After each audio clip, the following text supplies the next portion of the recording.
HyperOS 2 আপডেটের ফলে অনেকের বিভিন্ন ধরনের সমস্যা হচ্ছে।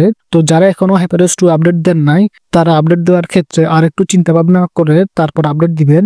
আর যারা আপডেট দিচ্ছেন তাদের মধ্যে অনেকেই সমস্যা পাচ্ছেন, অনেকে আবার পাচ্ছেন না। যারা সমস্যা পাচ্ছেন তাদের ওই সমস্যাগুলো আমি আপনাদের সাথে এখন শেয়ার করবো এবং তার একটা সমাধানও দেওয়ার চেষ্টা করব। আপনার একটা লাইক বা সাবস্ক্রাইবের ফলে নতুন ভিডিও বানানোর অনুপ্রেরণা অনেক গুণ বেড়ে যায়। তাই যারা এখনো চ্যানেলটাকে সাবস্ক্রাইব করেন নাই, প্লিজ আপনার সুপার ফিঙ্গার ব্যবহার করে চ্যানেলটাকে সাবস্ক্রাইব করে ফেলুন। আর আপনি যদি অলরেডি সাবস্ক্রাইব করে থাকেন তাহলে আপনাকে অসংখ্য ধন্যবাদ।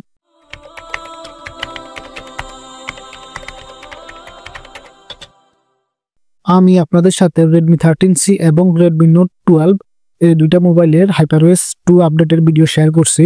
তো ওই দুইটা ভিডিওর মধ্যে অনেকে আমাকে কমেন্ট করছেন যে আপনাদের বিভিন্ন ধরনের সমস্যা হচ্ছে। আমার হাতে এখন যে ফোনটা আছে এটা হচ্ছে Redmi 13C।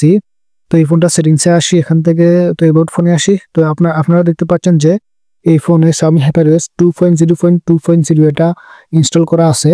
তো আমার ফোনটাতে কিন্তু আমি কোনো সমস্যা পাই না। আমি এর আগের ভিডিওতে আপনাদেরকে জানাইছি আমার এই ফোনে আমি কোনো সমস্যা পাই নাই, খুব সুন্দরভাবে আমার ফোনটা চলতেছে। এটা আসলে Xiaomiর পুরাতন রূপ। আগের আপডেট গুলোতে MIUI বা HyperOS 1 এর আপডেট গুলোতে আমরা দেখছি অনেক ফোনে সমস্যা হয়েছে, আবার অনেক ফোনে সমস্যা হয় নাই। আপনারা যারা আপডেট দেন তারা অবশ্যই আপডেট দেওয়ার আগে যে কোনো ফোনে, আপনার ফোন যে মডেলের হোক না কেন, যে ব্র্যান্ডেরই হোক না কেন, অবশ্যই আপনি আগে ইউটিউবে এসে সার্চ দিবেন যে আপনার এই আপডেটটা কি সেফ কিনা। যদি সেফ হয় তারপরে আপডেটটা দিবেন। কারণ একটা আপডেটের ফলে যদি আপনার ফোনের কোনো সমস্যা হয়ে যায় তাহলে কিন্তু অনেকে কিন্তু অনেক দিন ধরে টাকা জমিয়ে একটা ফোন কিনে, তো যদি একটা আপডেটের ফলে ফোনটার সমস্যা হয়ে যায় তাহলে কিন্তু সব শেষ, আপনার শখের ফোনটাই শেষ। তো এই কারণে আপডেট দেওয়ার আগে অবশ্যই আপনি সার্চ দিয়ে দেখবেন যে এই আপডেটটা সেফ আছে কিনা। যদি সেফ থাকে তখনই আপডেটটা দিবেন। তো এখানে এক ভাই আমাকে কমেন্ট করছে যে ওনার ফোনের DND-টা অটোমেটিক রাত 11টা বাজে চালু হয়ে যায়, আবার 12টা বাজে বন্ধ হয়ে যায়। তো আমি এখন সেটিংস থেকে সাউন্ড এন্ড ভাইব্রেশন এটাতে আসি। এখান থেকে নিচের দিকে আসলে DND অপশনটা আমরা পেয়ে যাব। এটা হচ্ছে ডু নট ডিস্টার্ব। এখান থেকে আমরা ডু নট ডিস্টার্ব এটাতে চলে আসবো। এখানে আসার পর শিডিউল টার্ন অন টাইম, এখানে আপনারা অফ দেখতে পাচ্ছেন কিন্তু ওই জায়গায় এখানে অন ছিল। তো এই অপশনটার ভিতরে যখন আমরা যাই, তো এখানে আসার পর এই জায়গায় কোনো কিছুই নাই, এখানে আছে অ্যাড রুলস। এখানে নতুন একটা শিডিউল করার জন্য তারা বলতেছে, এই জায়গায় কোনো কিছু নাই, তারপরেও ওই জায়গায় শিডিউলটা অন করা। এটা হচ্ছে সামনে একটা সফটওয়্যার জনিত সমস্যা, এই কারণে এটা হচ্ছে। তো এরপর অনেকে আবার সমস্যা হচ্ছে যারা ফুল স্ক্রিনে ভিডিও দেখতেছেন তাদের সমস্যা হচ্ছে ফুল স্ক্রিনে ভিডিও দেখলে মোবাইলের আর কোনো কিছুই কাজ করে না। এছাড়াও যারা গেমিং করেন, গেমে ঢুকলে ফোনের টাচ কাজ করে না।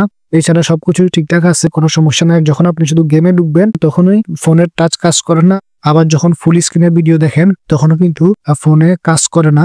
এছাড়াও অনেকে ব্যাটারি ব্যাকআপ কম পাচ্ছেন, ফোনটা ল্যাগ করতেছে, এরকম ইস্যু অনেকে পাইছেন। আপনারা যারা Redmi 13C ফোনটা ইউজ করেন এবং আপডেটটা দিয়ে দিছেন এবং আপনার ফোনের সমস্যা হচ্ছে, তাহলে আপনি এই আপডেটের অপেক্ষা করুন। এই আপডেটের ভার্সন হচ্ছে 2.0.3.0। এটার সাইজ হচ্ছে 242 MB। আপনার ফোন যদি এই আপডেটটা আসে তাহলে এই আপডেটটা আপনি সাথে সাথে দিয়ে দিবেন। তো আমিও এই আপডেটটা দিব, এই আপডেটটা দিয়ে আপনার সাথে এটার খুঁটিনাটি শেয়ার করব। তো আপনাদের ফোনে যাদের সমস্যা হচ্ছে তারা এই আপডেটটা দিয়ে দিবেন, ঠিক আছে? এই আপডেটটা দেওয়ার পরেও যদি আপনার সমস্যাটা না যায়, সমস্যাটার সমাধান না হয়, সেক্ষেত্রে আপনি মোবাইলের সেটিংসে চলে আসবেন। সেটিংসে আসার পর এখান থেকে অ্যাপসে আসবেন। অ্যাপসে আসার পর এখান থেকে আপনি ম্যানেজ অ্যাপস এটাতে আসবেন। ম্যানেজ অ্যাপসে আসার পর উপরে ডান পাশে কর্নারে 3 ডটে ক্লিক করবেন। এখানে ক্লিক করে শো অল অ্যাপস এটাতে ক্লিক করে দিবেন। এরপর আপনি সার্চ অ্যাপস এটাতে ক্লিক করে এখানে আপনি সিস্টেম লিখে সার্চ করবেন, তাহলে আপনার সামনে অ্যান্ড্রয়েড সিস্টেম নামে একটা সফটওয়্যার চলে আসবে। এখান থেকে অ্যান্ড্রয়েড সিস্টেমে ক্লিক করবেন। এটাতে ক্লিক করে এখান থেকে আপনি ক্লিয়ার ক্যাশে ক্লিক করে এটাকে ওকে করে দিবেন। এটার ক্যাশটাকে ক্লিয়ার করে দিবেন। যদি ক্লিয়ার ডাটা থাকে তাহলে ক্লিয়ার ডাটা করে দিবেন। এরপর এখান থেকে ব্যাক করে অ্যান্ড্রয়েড সিস্টেম ইন্টেলিজেন্ট এটাতে আসবেন। এখানে এসে এটারও আপনি ক্লিয়ার ডাটা করে দিবেন। তো ক্লিয়ার ডাটা করার পর সিস্টেমের পরে ইউআই লিখবেন।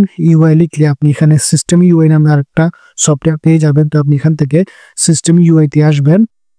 এখানে আসার পর ঠিক সেম ভাবে আপনি ক্লিয়ার ডাটা করে দিবেন। যদি ক্লিয়ার ডাটা না থাকে তাহলে ক্লিয়ার ক্যাশ করে দিবেন। এরপর এখান থেকে আপনি ব্যাক করে সিস্টেম ইউআই প্লাগইন এটাতে আসবেন। এটাতে এসে এখান থেকে আপনি ক্লিয়ার ডাটা করে দিবেন। এরপর আপনি সিস্টেমের পরে ইউআইটা কেটে এখানে এল লিখবেন। এল লিখলে আপনার সামনে সিস্টেম লঞ্চার নামে এই অ্যাপসটা চলে আসবে। এখান থেকে আপনি সিস্টেম লঞ্চারে আসবেন। সিস্টেম লঞ্চারে আসার পর এখানেও সেম ভাবে ক্লিয়ার ডাটা করে দিবেন। এরপর আপনি এখানে সেটিংস লিখে সার্চ দিয়ে এখান থেকে সেটিংসে আসবেন। সেটিংসে আসার পর সেটিংসেরও ক্লিয়ার ডাটা করে দিবেন। তো এই সব কিছুর ক্লিয়ার ডাটা করার পর ফোনটাকে রিবোট দিবেন। রিবোট দেওয়ার পর দেখবেন আপনার সকল সমস্যা আছে কিনা। এরপরও যদি আপনার সমস্যাগুলো থাকে তাহলে আপনাকে Xiaomi-র কাছে রিপোর্ট করতে হবে। সেজন্য আপনি সেটিংস থেকে একেবারে নিচে চলে গেলে ফিডব্যাক নামে একটা অপশন পেয়ে যাবেন। ওই ফিডব্যাকের মাধ্যমে আপনি Xiaomi-র কাছে রিপোর্ট করবেন, আপনার সমস্যাটার কথা ওখানে বিস্তারিত লিখে রিপোর্ট করবেন। আপনারা যদি চান তাহলে কিভাবে রিপোর্ট করবেন এটা নিয়ে আমি একটা ভিডিও আপলোড দিব। আশা করি আজকের ভিডিওটা থেকে আপনি বিন্দুমাত্র হলেও উপকৃত হবেন। এই ধরনের আরো ভিডিও পেতে চ্যানেলটাকে সাবস্ক্রাইব করে রাখবেন। ভিডিওটি যদি ভালো লাগে থাকে তাহলে অবশ্যই একটা লাইক দিবেন। আজকে এই পর্যন্ত, দেখা হবে নেক্সট ভিডিওতে। আল্লাহ হাফেজ।